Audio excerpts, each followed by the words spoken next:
O programa a seguir é livre para todos os públicos.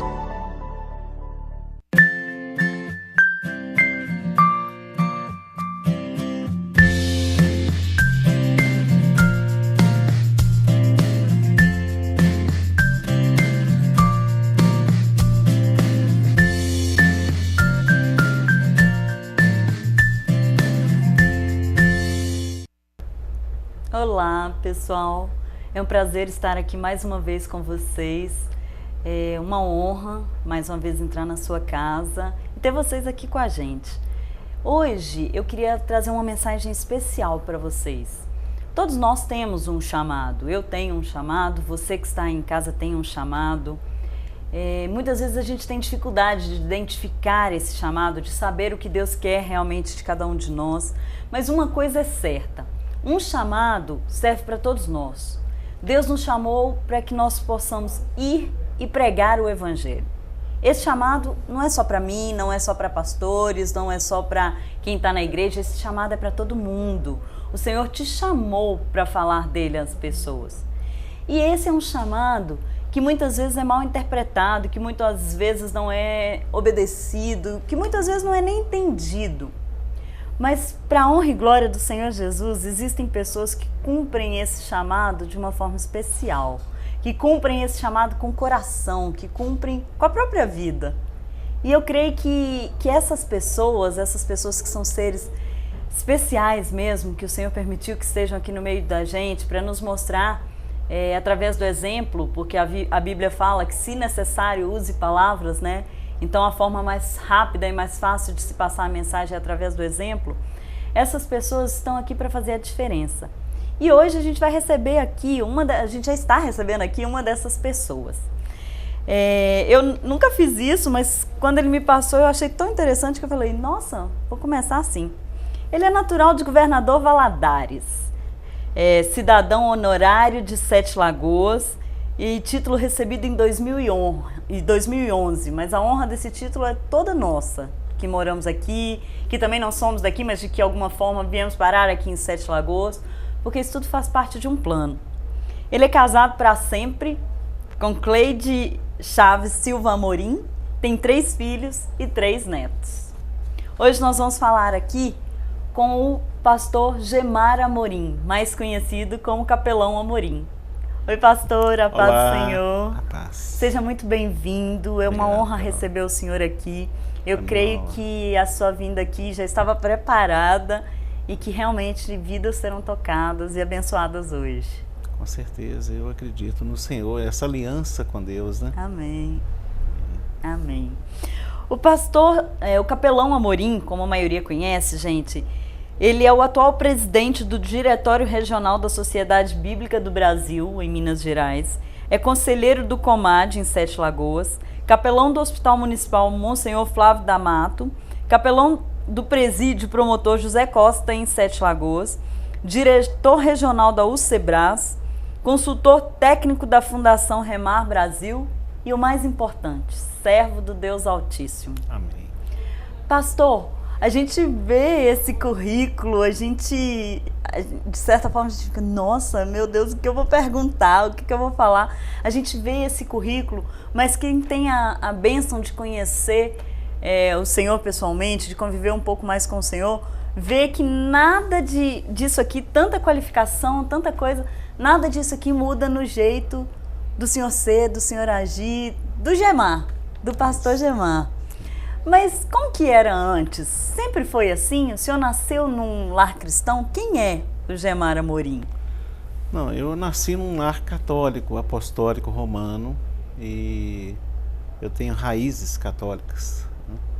E eu agradeço a Deus pela vida do meu avô, que foi ele que me levou os caminhos de Deus. Amém. Nós tínhamos aquele momento, Carol, que nós reuníamos os netos ali, colocava o vovô, pegava o terço e nós rezávamos o terço com ele todos os dias. Olha. Ele chegava do hospital e trabalhava em um hospital, acho que veio daí essa questão de hospital, né? E o vovô chegava, 6 horas, era incrível, ele chegava, todo mundo reunia ali os netos. Na época de férias, reunia os netos e ele orava.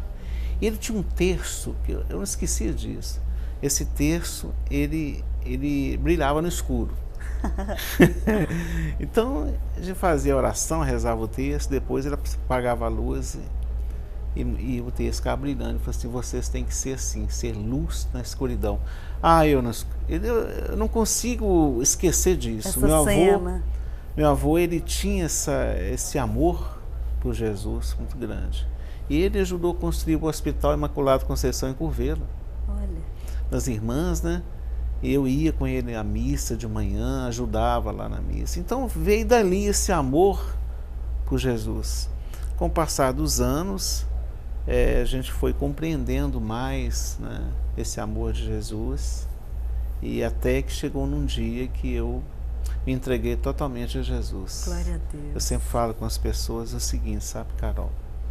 Que eu olhava assim para a parede e vinha um crucifixo na parede, assim, ficava uma distância desse crucifixo muito grande, o crucifixo lá na parede e eu aqui. Aí tinha os rituais, né, católicos, né? A gente fazia os rituais direitinho. Só que estava muito distante Jesus da minha vida. Com o passar dos anos eu fui frequentando várias religiões, seitas, fui procurando Deus com uma sede muito grande. Eu queria Deus na minha vida, mas eu não tinha essa experiência, queria ter essa experiência. Um certo dia, uma pessoa explicou quem era Jesus. E eu peguei aquele crucifixo da parede e coloquei dentro do meu coração. Glória a Deus. E graças a Deus estou com ele até hoje. Amém. Dentro do meu coração. E essa cruz que nós temos que carregar não é fácil. Não. Mas, com certeza, se você quer seguir Jesus, pega a sua cruz e siga. E não é fácil o processo da busca, né? E também não é fácil depois que encontra. Não é fácil. Nesse tempo de conhecimento da palavra, no início, uma coisa maravilhosa. Para mim, tudo era diferente. Eu procurava, assim, incansavelmente, compreender mais a palavra. E eu acredito, sabe, que desde aquele momento até hoje, sempre será, até o momento que o Senhor nos levar para a glória, a gente morrer, né? Porque nós temos a vida, né? Que é nascer, viver e morrer. Nós estamos nesse processo de conhecimento da palavra, conhecimento de Deus. Você não vai conseguir conhecer Deus profundamente nesse tempo, é muito curto. Sim. Mas procure entender, procure amar as pessoas e com certeza você vai conseguir, você vai andar no caminho com Cristo, que é importante. Amém. E depois que esse crucifixo veio ficar dentro do seu coração, pastor, o que mudou na sua vida? Mudou muito, muito. Quem era o Gemar antes e quem é o Gemar hoje? Se formos falar quem era o Gemar e quem é ele hoje, acho que teremos que ter mais uns 4 ou 5 programas. É uma história muito interessante. Eu tenho um momento de conhecimento e para conhecer o ser humano cai, Carol. Ele cai. Ele anda, tropeça numa pedra, cai. Mas a diferença daquele que tem a cruz dentro do coração, que ama Jesus, que procura esse amor incansavelmente todos os dias, renovação, é você levantar. É você levantar e estender suas mãos. Senhor, ajuda-me. Eu preciso levantar. Eu não posso ficar aqui no chão, Senhor. Ajuda-me. Então é isso dia a dia. O ser humano cai. Sim. Mas ele levanta com a ajuda do Senhor. Amém. É verdade. E aí como que começou a sua vida cristã? O senhor começou aonde? Como que foi? Conta pra gente um pouquinho dessa caminhada. Sim. Como eu disse antes, eu tenho raiz católica, né? E assim, com muita honra, porque são pessoas, assim, minha família é uma família assim, muito unida, aquela mistura de português com italiano, que fala com a mão, que conversa alto na mesa, alegria. mas eu sentia que faltava algo. Eu ia à missa, mas ficava muito distante, missa domingo, não tinha conhecimento da Bíblia, não tinha conhecimento da palavra. Mas com o passar do tempo, eu fui conhecendo mais pessoas que tinham o conhecimento da palavra e eu queria ser assim também. Eu quero isso. Aí fui para o seminário, mas faltava algo. Foi em 96, está fazendo 20 anos, olha que legal, 20 anos. 96, a minha esposa, a minha amada esposa, Cleide, casados para sempre com a Cleide, ela conhece uma turma que se reunia numa garagem, né? Era da Igreja Batista Lagoinha, na época. Então, assim, eles reuniam, faziam oração. E eles começaram a frequentar minha casa. Eu achava aquilo muito interessante, o amor que eles tinham pela palavra. E nós começamos a frequentar aquela garagem. Até que um dia, eu cheguei alcoolizado naquela garagem. E fiquei debruçado assim numa cadeira. E o pastor estava pregando. E começou a pregar e falava assim, tão bonito, gente, que palavra. Mas ele ficava olhando muito para mim, e como eu estava alcoolizado, eu achava que ele estava me encarando, falei assim, eu vou bater nesse moço. Só que eles começaram a cantar um hino, chamado Rude Cruz. E eu não esqueço, esse é o hino da minha vida. E aquele dia eu comecei uma nova caminhada. Foi exatamente nesse momento que a cruz da parede entrou dentro do meu coração e começou o caminho. 96. Cleide, assim, teve alguns problemas de saúde. Eu vi o milagre de Deus acontecer na vida dela. E nós começamos a caminhar. Fomos ali junto com a igreja, né? Nós reuníamos e orávamos, intercedíamos. Eu vi milagres acontecer. Mas eu tinha um chamado, mas eu não estava entendendo o chamado.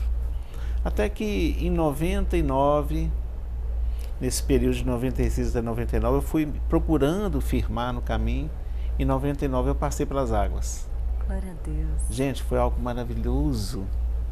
Assim, na época eu estava mais gordinho do que eu estou hoje, tá? Eu pesava mais de 100 quilos, estava muito... E eu tem uma foto do batismo. O pastor era muito magrinho, ele mal conseguia me segurar para batizar. Então são imagens que formam na mente da gente que eu gosto de guardar isso. Em 2001, nós tínhamos reuniões de células, né, de grupos, foi muito bom essas reuniões. E como que foi, pastor, até se tornar pastor? Em 2001 eu fui para o seminário. Aí eu fui para o seminário lá em Belo Horizonte e comecei a conviver com o pastor Márcio Valadão, na Igreja Batista Lagoinha. E tive a oportunidade de trabalhar com ele durante algum tempo e conhecer mais a palavra de Deus na época. E nós eu fiquei até 2003, 2004 em Belo Horizonte, fazendo seminário, trabalhando na igreja, buscando saciar aquela sede de conhecimento. Tudo que você pensar eu fazia, Carol. Vamos lá para a Pedreira Padre Lopes. Eu vou. Quem quer ir? Eu vou. Se pensar, nós fizemos. Aí, em 2003, eu tinha um chamado. Eu fui a Marataízes, né, o Espírito Santo, e Deus falou no meu coração, vou te trazer para cá. E eu fui para Marataízes em 2004. Ficamos até 2006. Já é um período que eu vou contar para você. Vamos fazer uma paradinha, pastor, é rapidinho, e a gente volta para saber como continua essa história em Marataízes.